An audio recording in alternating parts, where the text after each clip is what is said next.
लौट कर वापस संसार में नहीं आते। यानी वहाँ स्थायी सुख है, परम शांति है, स्थायी सुख है, वहाँ दुख नहीं है।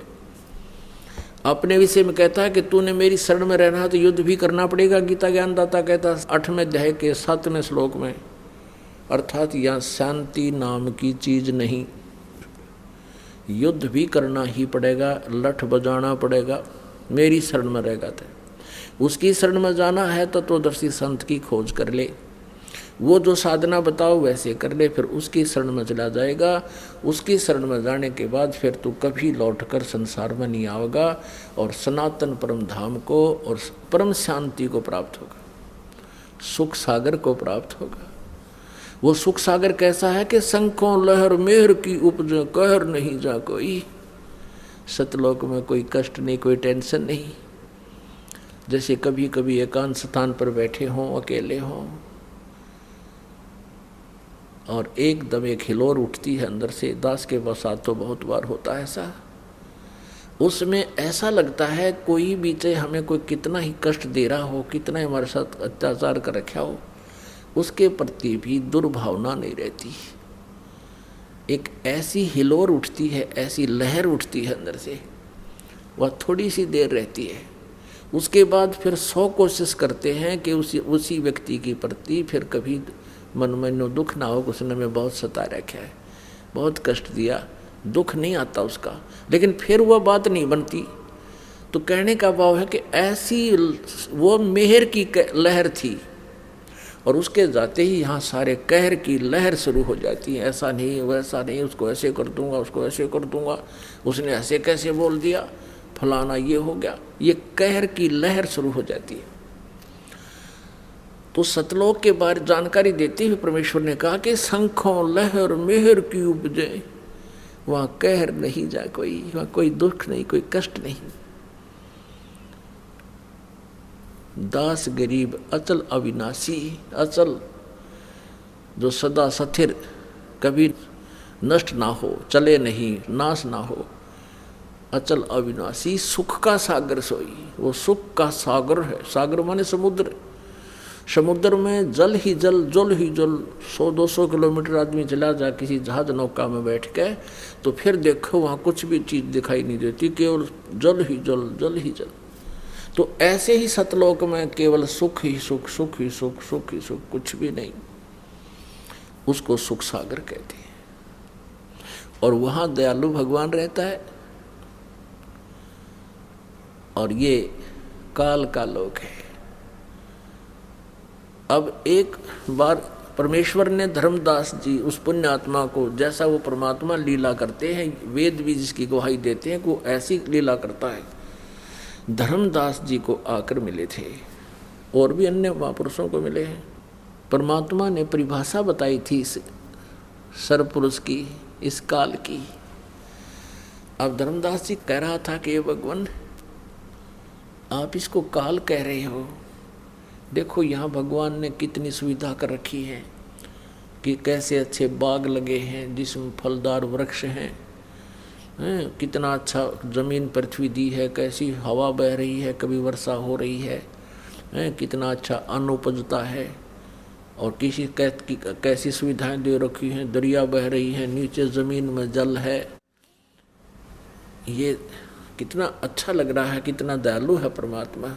अब परमेश्वर ने बताया कि पुण्यात्माओं तुम जीव हो और जीव की सोच सतर जीव वाला ही होता है। अब परमेश्वर ने आके बताया कि तुम जिसको भगवान कहते हो ये भगवान नहीं है। मूला माया मग में बैठी अंसा चुन चुन खाई, ये ज्योत स्वरूपी कहे निरंजन में ही करता बाई। एक न करता दो ना करता नौ ठहराए बाई, 10वां भी धुंधर में मिल जा सत्य कबीर दुहाई। परमात्मा कहते हैं ये काल भगवान, काल भी कहता मैं भगवान हूँ और कोई भगवान नहीं। पुण्यात्माओं, श्री शिव पुराण में ये काल, जब ब्रह्मा विष्णु दोनों का झगड़ा हो जाता है, शिव रूप धारण करके उनके बीच में एक पहले तो लिंग खड़ा कर देता है, सतम लंबा, तेजो में सतम, फिर स्वयं आता है और कहता है कि तुमने अपने आप को भगवान मान लिया, तुम भगवान नहीं हो, मैं भगवान हूँ, मेरे अतिरिक्त कोई भगवान नहीं है। अब पुराणों में तो वो अपने पुत्रों को, अपने जीवों को अंतर्गत कुछ भी कहता रहे, वो पुराण अलग सेपरेट शास्त्र है। तो उसने कहा कि मैं भगवान हूँ। अब यहाँ ये कह रहा है गीता जी में, क्यों गीता जी का ज्ञान वेदों वाला, वेद का ज्ञान दिया था परमेश्वर ने, कबीर देव जी ने ब्रह्म के अंतःकरण में फीड कर रखा है, उसने जोंका तो बोलना पड़ गया। तो परमात्मा कहते हैं ये ज्योत स्वरूपी ये ब्रह्म भी कहता मैं भगवान हूँ, ये भगवान नहीं है। भगवान की परिभाषा आज बताई जा रही है, आपको सुनिएगा। अब जैसे परमात्मा ने बताया कि धर्मदास तुम इसको भगवान समझते हो, जो ऐसी सुविधा दे रखी, ये तो काल है, ये तो कसाई है। जैसे कसाई बकरे पालता है, उन बकरों में बकरी नर और मादा दोनों छोड़ देता है, और जिसकी अच्छी सेल है प्रतिदिन की 5-4 बकरों की, तो वो क्या करता है, एक बहुत बड़ा चरागाह ले लेता है, बहुत बड़ा क्षेत्र 10, 20, 50 एकड़ ज़मीन खरीद लेता है, और उसमें घास फूस जंगल ये वृक्ष होते हैं, और उसके चारों तरफ वो एक बाड़ बना देता है, रोक लेता है उनको, उसमें छोड़ देता खुले। उसी में एक छोटा सा तालाब बना देता है, उसी क्षेत्र में एक गर्मी सर्दी से बचने के लिए कुछ एक झोंपड़ी नुमा लंबा शेड डाल देता है। अब वो नर और मादा बकरे और बकरी रजोगुण युक्त होकर के संतानों उत्पत्ति करते हैं, फिर उनमें मोह ममता भी होती है। सभी प्राणियों के अंदर ये तीनों गुणों का प्रभाव होता ही होता है। अब वो बच्चे पैदा करते हैं, सारी सुविधा वहाँ जल भी है, गर्मी सर्दी से बचने के लिए शेड है उनके लिए, वर्षा आती है तो भी उसके नीचे भाग कर आ जाते हैं, ज़्यादा गर्मी होती है तो शेड के नीचे वो बैठ जाते हैं। अब वो भोले प्राणी उस कसाई को जिसने इतनी सुविधा दे रखी है उसको अपना नेक मालिक मानता है, और ये देख सोचता है कि देख कितना अच्छा हमारा मालिक है, हमारी कितनी केयर टेक करता है, कितनी देखभाल रखता है, जल का तालाब है, पेड़ पौधे खूब हैं जहाँ वो घास फूस अड़ंगा खाते हैं, और शेड बना रखा है। और जब वो कसाई आता है उन बकरों में, वो तो आके देखता है बाजू पकड़ के, ये कितना मांस हो गया, इसमें कितने किलो का मांस हो गया, कितने का बिकेगा। और वो न सोचे हैं हमारा दयालु मालिक आ गया, और वो बकरे उसको प्यार देते हैं, ऐसे चाटते हैं और ऐसे अपने आगे के पैर उठा के और उनको प्यार देना चाहते हैं, नो प्यार करना चाहते हैं कि बहुत अच्छा आदमी है, यो इतनी सुविधा दे रखी है। और वो आता है नो देखने, यो कै किलो का हो गया, कितने का बिकेगा। और फिर वैसे तो वो दिखता है बड़ा दयालु कि इतनी सुविधा दे रखी है, और जब उसका आ जाता है डिमांड 5-4 बकरों की इकट्ठी, तो वो ना देखता किसकी माँ है, किसका बेटा है, किसकी बेटी है, मोटे मोटे लाठी लेकर डंडा लेकर ऐसे निकाल ले जाता है और जाके कटवा के अपना उल्लू सीधा कर लेता है। कुछ खुद का खाता है और बाकियों को बेच देता है। जब वो बकरे या बकरी वो ले जाता है निकाल के, उनसे संबंधित जो बकरे हैं वो बहुत कुछ देर तो नो रो रो कर भागते हैं, नो देखते हैं कहाँ गए, कैसे गए, रोते रहते हैं, वो लेके चला जाता है। अब परमात्मा ने काल की परिभाषा बताई कि यो काल है और तुम इसको दयालु मानते हो। दुर्घटना में देखो किसी का बेटा मर गया, किसी की बेटी मर गई, खुद मर गए, पूरा परिवार का परिवार नाश हो जाता है। एक दुर्घटना में 4 व्यक्ति मर गए, एक ही घर के। अब कहाँ गई वो दयालुता, कहाँ गई ये सुविधा, चाट ले सुविधा ने, इन पेड़ पौधे ने। अब परमात्मा हमें याद दिलाना चाहते हैं कि तुम वहाँ चलो सतलोक में, और वहाँ जाने के बाद ऐसी ही सृष्टि है। ये गुमराह करने वाला पंथ, ये राधा स्वामी, धन धन सतगुरु, ये सच्चा सौदा सरसा, जगमाल वाली, यो गंगुआ वाला, और ये ठाकुर जी महाराज, और यो जय गुरुदेव, ये सारे भ्रमित हैं। ये काल का चला हुआ पंथ है। और ये कहते हैं सतलोक में तो प्रकाश ही प्रकाश है, चेतन ही चेतन है, वहाँ भगवान नहीं है। वहाँ तो आत्मा ऐसे मिल जाती है परमात्मा में जैसे बूंद समुद्र में। बता इनकी अकल है। हम खोद रहे भगवान को, सारे प्रमाण बताने लग रहे परमात्मा साकार है, उसका सुंदर शरीर है, एक रोमकूप में करोड़ सूर्य करोड़ चंद्रमा मिला दे ऐसा उनका नूर है। अरे ये क्या वहाँ कुछ भी नहीं है। तो जहाँ भगवान नहीं है तो हम के टिंडे लेंगे वहाँ जाके, हम क्या करेंगे, गड्ढेंगे वहाँ पर, इसे अनाथ यहाँ पर, इसे अनाथ वहाँ पर। कोई भी कंट्रोलर नहीं हमारा। तो जिसके लिए हम तड़फ रहे हैं, जिसके दर्शनार्थ हम भगवान के दर्शन हो जाए, तो पुण्यात्मा ये वहाँ निराकार बताएं तो कौन जा भाई वहाँ पर। सपने में भी ना सोचा कोई जाने की बात करी, मारे मेडिटेशन ला ले सुबह शाम 2.5 घंटे। बता जहाँ भगवान नहीं और डूब का मरने वाली बात है तो क्यों बैठे हो 2.5 घंटे में भी, क्यों समय वेस्ट कर रहे हो अपना। ऐसी गंदी जगह जाना चाहते हो जहाँ आदमी जानते डूबे मरे।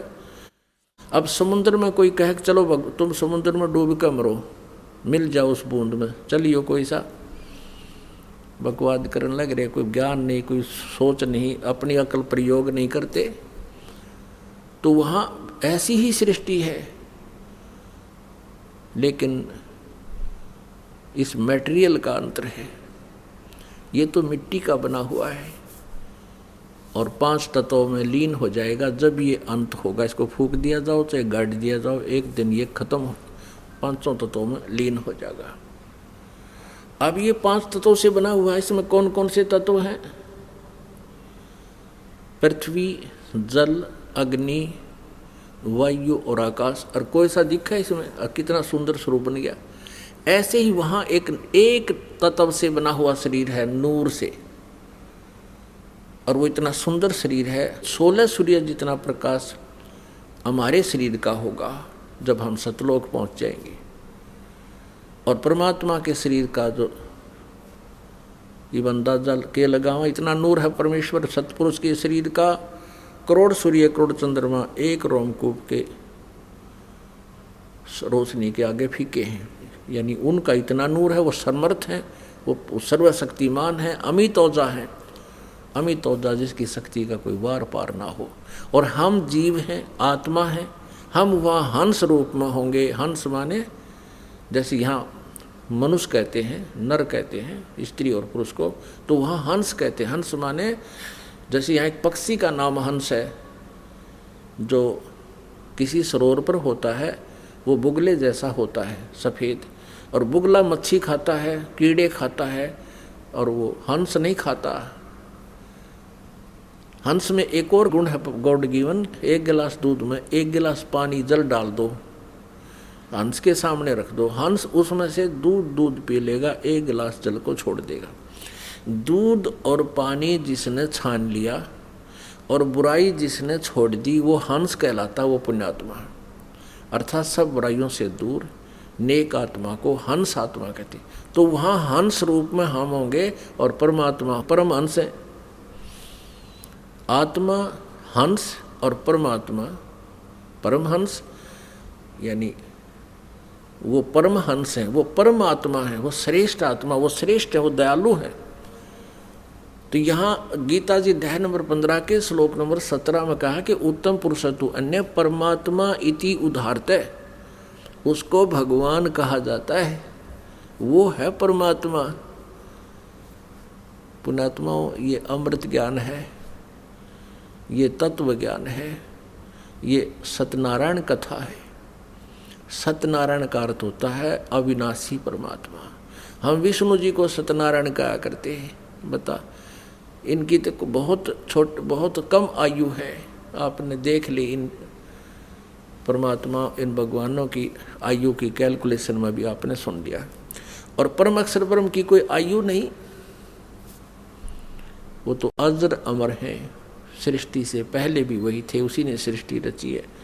तो कहने का भाव ये है कि जो ये वहाँ पर कहते भगवान वहाँ है कुछ नहीं, तो वहाँ जाने की इनकी रुचि कैसे बनेगी जहाँ भगवान नहीं। अब कोई कहे कि सतलोक आश्रम बरवाला चलो और वहाँ गुरुजी हैं, गुरुजी नहीं है वहाँ, तो सिर्फ प्रकाश ही प्रकाश है, ट्यूब ट्यूब जड़े हैं। अरे फिर टिंडे लेना होगे तुम क्या करोगे इस ट्यूबान देखने, गुरुजी तो निराकार हैं। तो इनकी ये सोच समझ लो। इतनी एक एग्जाम्पल देता हूँ, जो इन अज्ञानी संत किसी की भी थ्योरी देख लो आप, किसी भी धर्म की देख लो, उनका लोकवेद दंत कथा ये बताता है कि परमात्मा निराकार है, और हमारे सदग्रंथ बताते हैं परमात्मा सह शरीर है, उसका नाम कबीर है। अब जैसे एक समय अब हम आते हैं परमात्मा साकार और निराकार पर, जो ये गलत छोरी बता रहे हैं परमात्मा वहाँ है ही नहीं, उसकी वो तो निराकार है। जैसे मुसलमान धर्म में परमात्मा को बेचून कहते हैं, वो निराकार है, वो दिखाई नहीं देता। और ईसाई धर्म में परमात्मा को वो फॉर्मलेस कहते हैं, निराकार है।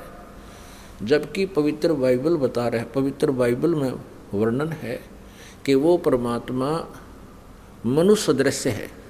सृष्टि की उत्पत्ति नामक ग्रंथ है पवित्र बाइबल में, उसके प्रथम ही अध्याय के 26 नंबर आयत में 26 नंबर श्लोक में लिखा है कि परमात्मा ने जब और रचनाएं कर ली, छठे दिन उसने कहा कि मनुष्य को मैं अपने ही स्वरूप में बनाऊंगा।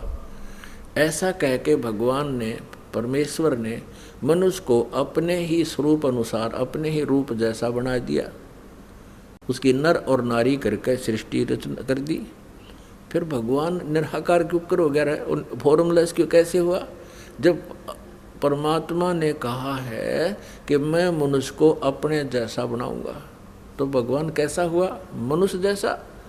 और उसने 6 दिन में सृष्टि रचकर 7वें दिन तख्त पर जा बैठा हो। यही पवित्र कुरान शरीफ में सूरत फुरकानी 25 और आयत नंबर 52 से लेकर 59 तक उसमें स्पष्ट किया है कि कुरान शरीफ का ज्ञानदाता, जिसको मुसलमान धर्म अपना अल्लाह भगवान गॉड मानते हैं, जो श्री हजरत मोहम्मद जी को आदेश देता है किसी फरिश्ते के माध्यम से या स्वयं किसी और, वह बोल रहे हैं ऊपर तो आकाशवाणी करके, वो उनका फाइनल गॉड है। किनका? मुसलमानों का, जो हजरत मोहम्मद जी को कुरान शरीफ का ज्ञान दे रहा है। तो कुरान शरीफ का ज्ञान दाता कहता है अपने पैगंबर हजरत मोहम्मद जी को कि हे पैगंबर, तो इन काफरों का कहा ना मानना। ये 52 नंबर आयत है सूरत फुरकानी 25 की। इन काफरों का कहा ना मानना, और मैं तुझे जो इस कुरान शरीफ में दलील दे रहा हूँ, जो ज्ञान दे रहा हूँ, इस पर विश्वास करना। और ये काफर नहीं मानते कि कबीर इज गॉड, अल्लाह कबीर है, तो उस कबीर अल्लाह है मेरी बातों विश्वास करता हुआ इनकी बातों में मत आना। और कबीर परमात्मा है, उसके लिए तू संघर्ष करना, यानी लड़ना नहीं, झगड़ना नहीं, लठ नहीं बजाना, खून खराबा नहीं करना, इनकी बात तू मत मानना। और ये कबीर नामक अल्लाह वही है जिसने सभी सृष्टि रची है, पृथ्वी बनाई, इस नीचे खारा और मीठा जल दे दिया, इसी ने तुम्हें जन्म दिया, यहाँ सब संस्कार उसी से बने हैं।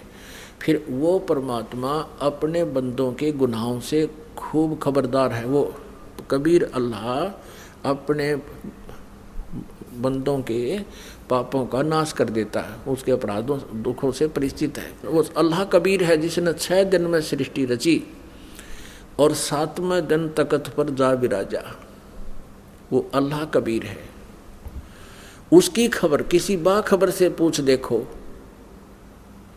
इससे सिद्ध हुआ कि कुरान शरीफ के ज्ञान दाता अल्लाह से कोई अन्य और अल्लाह है कबीर नामक अल्लाह है जिसने 6 दिन में सृष्टि रची और 7वें दिन तख्त पर जा बैठा। उसकी जानकारी कुरान शरीफ का ज्ञान दाता भी नहीं रखता।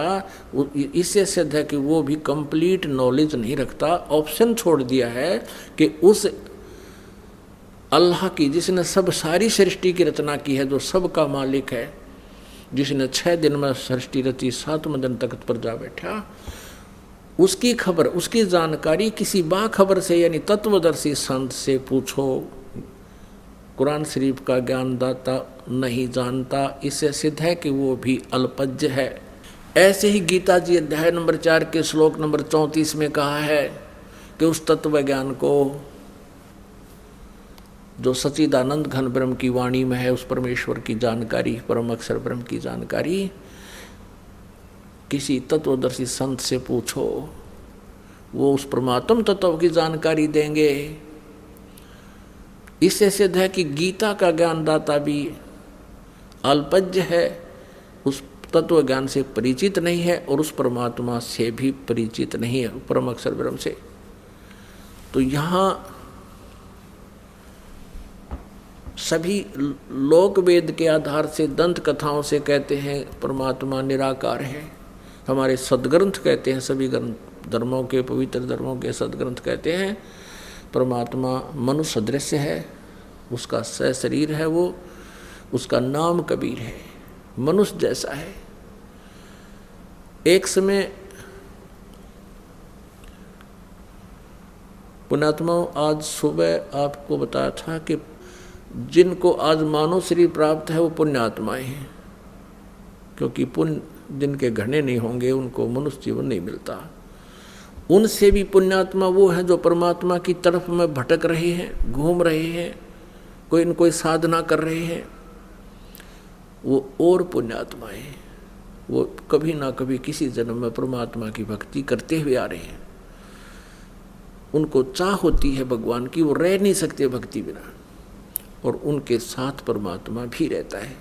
अब जैसे कितनी पुण्यात्माएं हैं जो इस धन धन सतगुरु वाला में करोड़ों की संख्या में जा फंसे, कितनी अच्छी भगवान की चाहने वाली आत्माएं इस राधा स्वामी वाला में जा फंसे, ये कितनी पुण्यात्मा है। उनको भगवान मान, उनके अच्छे संत मानकर आंखें मीच के बैठ के, क्योंकि ये ब्लाइंड फेथ, ये बिलीवर हैं, ये ब्लाइंड फेथ करते हैं। और भगवान के मार्ग में ब्लाइंड फेथ ही चलता है, इसमें बकवाद नहीं चलती। लेकिन ब्लाइंड फेथ भी तो वहाँ करे जहाँ बात ज्ञान समझ में आ जा।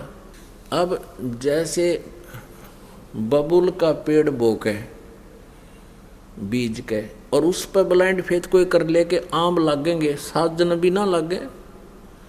पहले तो आम का बीज सेलेक्ट करे और आम का बीज बोके फिर ब्लाइंड फेथ करे, उसकी सेवा करे, फिर पूजा करे, तो फिर आम लगेंगे। ऐसे ही इन नकली गुरुओं से मोक्ष प्राप्ति नहीं होगी। वहाँ ब्लाइंड फेथ कर लिया इन्होंने, क्योंकि पता नहीं श्रद्धालुओं को ये बबूल है, ये तो काल के दूत हैं। अब इस ज्ञान से उनका निर्णय होगा कि कौन अज्ञानी है और कौन ज्ञानी है, तो तत्व ज्ञान से पता लगता है। तो ये कितनी पुण्यात्मा वहाँ चली गई। कुछ और दूसरे इन अंसा देश वाले हम फंसे पड़े। वो बालेगेश्वर जी हैं, कहते 100 देशा में उसका बेरानी 105 देशा में गए, उसका प्रचार है। तो ये सारा काबली की कर बो दी उसने, सारा ज्ञान ठोक दिया, बबूल बीज दिया आम के स्थान पर, अज्ञान भर दिया सब में। कह गए पता नहीं इनको। तो ये मनुष्य जीवन के शत्रु हैं। इसने ईसा मसीह ने कहा था कि ए भोले श्रद्धालुओं, तुम जिन अपने गुरु पीरों को अच्छे आत्मा मानते हो, तुम्हारे पास आते हैं, तुम्हारे घरों पर आते हैं, तुम उनकी सेवा करते हो और वो बहुत प्यार से आपको समझाते हो, बहुत प्यार से रहते हैं, तुम इनको भेड़ समझ रहे हो। शरीफ ये भेड़िया हैं, ये तुम्हारे जीवन का नाश कर रहे हैं, तुम्हें बर्बाद कर रहे हैं। इस बात का विरोध कर दिया उन नकली गुरुओं ने और उस पुण्यात्मा को क्रश करवा कर छोड़ दिया। ऐसे जालिम हैं ये लोग। और इसी का कारण था क्रोथा कांड इन्होंने कराया दास ने इनके अज्ञान की खाल तार दी, इनके अज्ञान का पर्दाफाश कर दिया। इन्होंने सोचा तुम तो कितना जोगे नहीं रहोगे, जनता भी थूकेगी, तुम किसे आचार्य थे, किसे तुम गुरु थे, तुमने कह का भी नहीं पता, वेदों का ना गीता का ना किसी और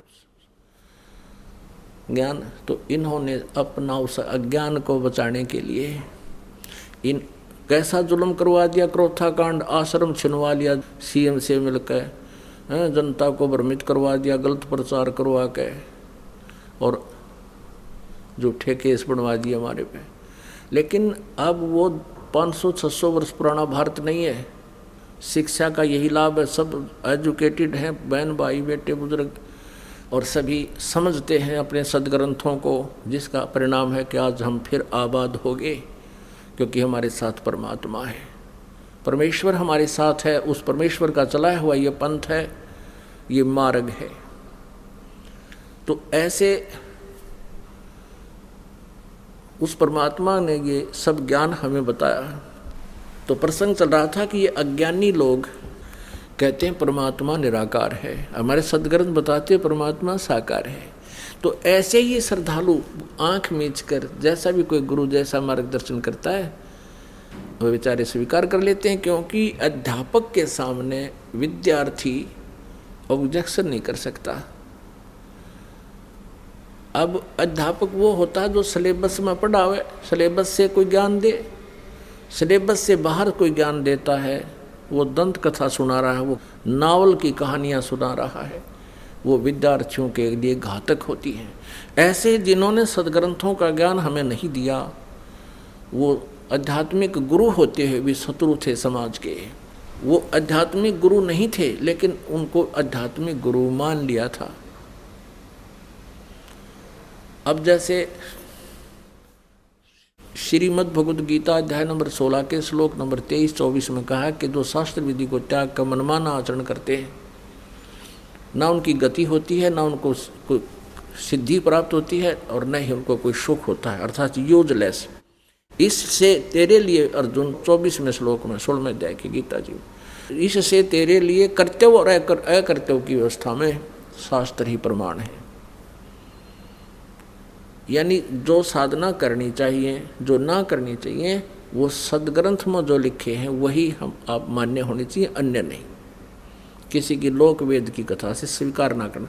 तो ये जितने भी गुरु जी थे अभी तक हमें लोक वेद सुनाया करते थे।